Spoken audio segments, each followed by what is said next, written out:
Uso ang wakwakan ngayon guys, lalo na sa Team Kalingap uso ang wakwakan. Sa vlog natin 'yan, eh, kaya hindi puwedeng mawala yung mga vlog natin kasi andun yung buong kuwento. Hindi puwedeng mawala 'yan.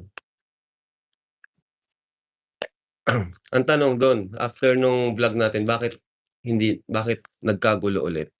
Yun yung tanong. Kasi nga may mga maiingay sa paligid, yun, 'di ba? Okey na kasi, okey na. Nagkaayos na tayo. Make ng both side, wala na, tapos na. Kasi nagkaayos na yun, nagkamayan na rin sila, pati si Edu saka si Nanay nagkamayan na po yun, 'di ba? Si Biancy at Eds nagkamayan na, kumbaga pinatawad na si Edu dun. Kaya nagtataka ako bakit muling inano yun, binuhay, 'di ba?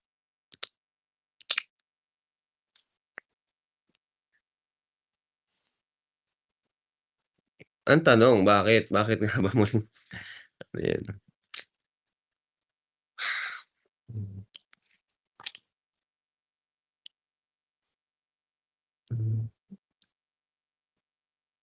Guys, di ko po hangarin na ano dito si Biancy ano po, kasi ako po mismo di ako sang-ayon diyan sa mga below the belt na banat po kay V, 'no? Wag naman pong gano'n, sa issue lang po tayo. Good morning at isang mapagpalang araw po at mainit-init po na balita mga balbas. Papatulpo na rin pala si Kalinga Prab. Grabe, mainit-init na balita, sariwang-sariwa.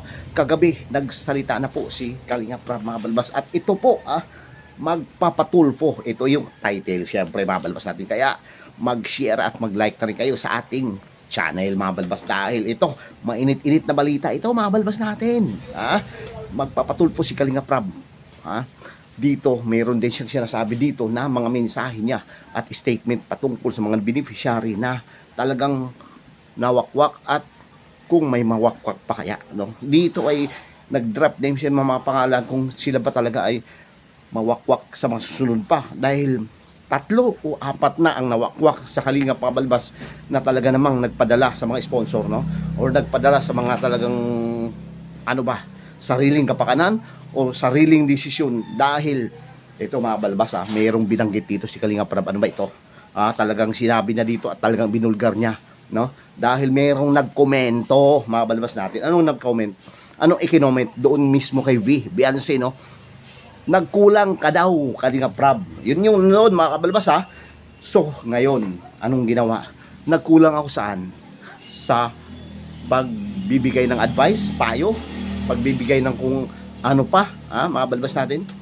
Lahat yun ay talagang sinagot ni Kalinga Prab at ating napag-alaman mga balbas, no? Ating napag-alaman na talaga ng matigas naman talaga pala, no? Yung ulo dahil okay na. Last vlog mga balbas at part 98, episode 98 ay close na po tahimik na. Pero, no? Hindi pa rin natinag si Kalinga Prab at nagpapaalala pa rin dito. Pinaalalahan kahit sasabihin natin na nag-close na at na nagka-shake hands na, no? Pero ang nangyari ay hindi pa rin pinapakinggan ni Biancy itong si Kalinga Prab. So yun yung nangyari, no? So kaya mag-like, share ka mga kabalbas natin dahil ito na, pakinggan natin yung sinasabi dito ni Kalinga Prab mga balbas.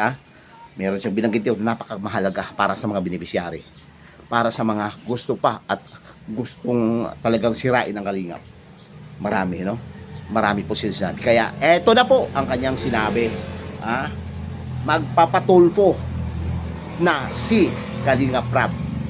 Eto, talagang mainit-init na balita. Pasok Kalinga Prab.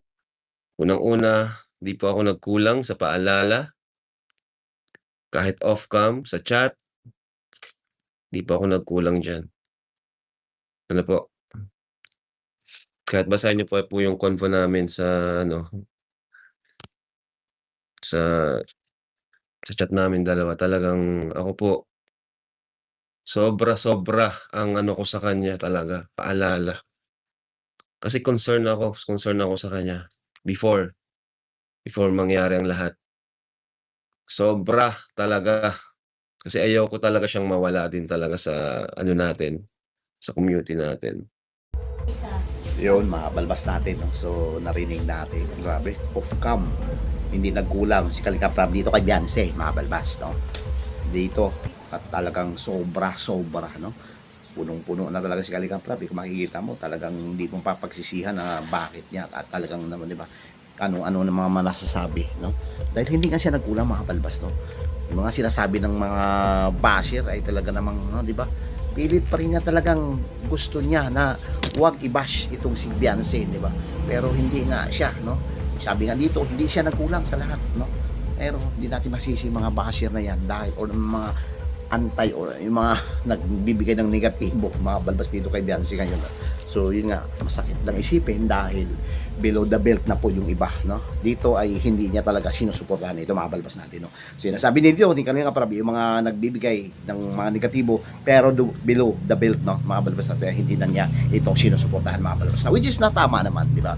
Pero pagdating nga dito sa mga reactor, kasi wala ng reactor po si Kuya Val, no, mga balbas natin, tinanggal po na lahat ng mga reactor, pero ngayon po, no, may mga talagang ibang Kalingap pumupunta na mga reaktor sa Kalingap na talagang nakasuporta sa kanila, no. So dito nalala at lumala pa yung mga dito yung pangyayari ngayon na sinasabi nito ni Beyonce na peace of mind dahil doon sa pagpapatulfo, mga kabalbas, real talk, no. So doon nakilala tuloy, no, itong si Beyonce sa lahat ng mga reaktor na hindi pa galing sa Kalingap. Yung iba ay nasa iba na pumasok dito para siraan ka. Kasi nagiging, ano siya, nagiging, dahil ungrateful kasi ang ginawa, mga balas, sa totoo lang. Dahil, bakit naman, ha? Dahil nga si Medit, nag-advise dapat, no? Pero hindi ka na, hindi niya sinisin yung message ni Medit, no? Itong si Beyonce, no? Nung nag-chat daw si Medit, ay hindi sinisin. So, ibig sabihin, hindi siya nagpapapayo, no? Diba? So, grabe po yung batang ito, no. So siguro kasi mabait naman talaga si Beyonce. Ang problema lang talaga yung nasa paligid o baka nga yung pamilya, no. Hindi lang talaga maidyo na, di ba? Pagdating kasi sa pangangaral, hindi naman siguro nagkulang dahil magulang, napalaki nila si Beyonce na ano, di ba? Baka yung may nasa likod talaga dito, yung mga nagwakwak o yung mga talagang nandiyan sa likod na pilit na talagang halos hanggang ngayon ay nilalason pa rin yung isip ng pamilya, no. Yun lang po yung atin dito, mga balwas, dahil hindi naman talaga nagkulang si Kalinga Prab, Kuya Val, no? Si Kuya Val nga talagang ulit na sinasabi dito. Lagi niyang iniisip at apektado na po si Kuya Val dahil nga po sa pangyayari. Dahil mahal na mahal niya si Beyonce, mga balbas. Isa yan sa mga nakasuporta o sinusuportahan niya. Gusto niyang mapaganda yung buhay, di ba? Pero bakit yung pinaka mahal niya o yung pinaka minamalasakitan niya, no? Kondisyon siya kasi lagi niyang itong binablog at binibigyan ng kung ano-ano, di ba? Tricycle, sasakyan, or ano pa, no? Para lang magiging maayos. Pero anong ginawa? Mismo yung pinakamamahal niya, ang beneficiary niya si Beyonce, ay siya ang mismo pinatulpo nito. Kaya nag-triggered lahat, mga balbas natin, no? So ibig sabihin, nakapuso-suporta lahat doon kay Kuya Val, no? Pero dito ay hindi natin maiwasan yung maraming anti-Kalingap or meron talagang tutulig sa or pupuna rito dahil yung mga yan ay talagang ang hinahanap ay negatibo, di ba, babalbas natin. Pero pagdating dito kay Beyonce ay damay, no? Damay dahil ginamit kasi nila itong bata, no? Di ba, mga balbas natin. Tama nga naman, sinabi ni Kalinga Prab, hindi siya nagkulang, pero doon sa mga hindi na kasi hawak si yan, buti sana kung nakatira sa kanya yan, doon sa mga nakapaligid sa kanya, no? Itong si Beyonce. At syempre, pagdating dito, isa sa pinakamahalagang sinabi ni Kalinga Prab, yung hindi ka magbabasa dapat sa mga komento para hindi ka maapektuhan. Pero anong ginawa mo? 'Di ba? Sa halip na yun ang gagawin mo, manahimik ka na lang at hindi na magbasa at para comment sa social media, ito lahat ng kamag-anak, ha, mga balbasa, dito sa pamilya Batalero, ha.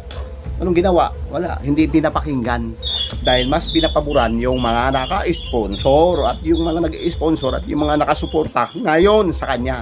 Pero pagdating ng araw, mga balbas, ay lalaos din yan, di ba? Lahat ng mga beneficiary na umalis, sana, di ba? May mga binanggit pa nga dito si Kalinga Prab, mga balbas, sino-sino, yung mga nawakwak, nakalink ni na or katandim, love team ni Kalinga Edo, no? So doon una si Rina, no, di ba? Sabi dito na nawakwak, pero ang iba ay sinasabing kinuha ng ina. Pero yung ina ang nawakwak. Pagdating naman dito sa isa, si Erica, no? Ito ngayon ay si Biancy naman, mabalbas natin. So, doon mismo sa sinabi ni Kalinga Prab ay talagang hindi naman talaga daw siya nagkulang. Pero, no, dahil nga sa mga iba-ibang, syempre, di ba, iba-iba yung pananaw ng iba. Gustong, yun yung sarili kapakanan ang gustong, or sinasabi, peace of mind, hindi na makikialam ang Kalingap, ay nag-decide sila na ganun, no, di ba? Pero sinasabi nila walang nasa likod, imposible po yan, no, mabalabas natin, no, na-discover ka, no, nasa putikan ka dati at talagang masalimuot ang iyong nakaraan, pero, di ba, sa halip na nandyan ka pa rin sa Kalinga pero ginusto mong kumawala or makawala dahil sa mga issue or dahil sa mga sul-sul na ginawa sa inyo, ayun na, nasaan kayo ngayon, no? So very grabe po, no? So kawawa si Biancy dito, mga balbas, na tayo ay ano lang tayo dito, concern lang tayo sa bata, no, mga balbas, no? Kahit yung bata na lang hindi na lang siya naapektuhan dito, pero siya mismo kasi yung nag-on in front, no, doon sa tulpo mismo, mga balbas, na which is na walang man lang pamilya na nagsasabi, no, na huwag kang magpapatulpo or itigil natin yung gagawin tayong aksyon na ganito, no, yung desisyon na mali, mga balbas natin, no, so doon nangyari ang lahat na nagkakagulo na, no. Marami mga batikos, syempre sabihin natin yung sponsor o yung nasa likod lang ang ating bibigyan ng negatibo or di ba, argumento, pero sigurado tayo na mahagip talaga ito dito si Biancy, mga balbas natin, di ba? Dahil nga siya yung paksa dito, yung pagpapatulfo niya kay Kuya Val, na talaga namang nagulat at nag-trigger ang lahat, mga balbas, no? Pasok lahat mga reactor na talagang, pero ulit sinasabi ni Kalinga Prab, hindi niya ito sinusuportahan yung mga reactor na mabalahura dito, marami, mga balbas, na hindi alam na si Biancy ay mayroong magandang ginawa or sumusunod, pero nagatungan nga lang, di ba? Nasulsulan, yun yung sino, no, mga balbas, no? Yun yung tanong dito, sponsor or big sponsor ba or yung mga nasa likod ba? Baka naman yung nasa likod din ay bigyan din, no? Kasi hindi natin pwedeng tayo doon sa sinasabi na sila mismo yung nasa likod ngayon, ay baka ito naman ay nabigyan din, no? Di ba, naambunan din dahil doon, no? So sino ngayon ang sasagot or mananagot sa mga nangyari, di ba? Di ba, mga balbas? Kaya pilit ni Kuya Val Kalinga Prab na mabalik sa Kalingap itong batang ito dahil may pangarap ito na hindi dapat masira kung sino pa man, dahil ang nakadiscover niyan, kahit balibaligtad rin natin ng mundo, di ba, ay ang Kalingap, di ba? Ay nangyari dito, mga balbas natin, meron talaga, no, sumisira dahil alam naman natin na bawat, or ito na nga, no, maganda na dapat yung views, yung nandun pero sinira lamang, no. Sayang kung hindi balik sa mga dating views or sa mga dating kumbaga, di ba, na ang nag-aalaga ay ang Kalingap, mga balbas natin. So yun lang naman po ang aking reaction sa ngayon.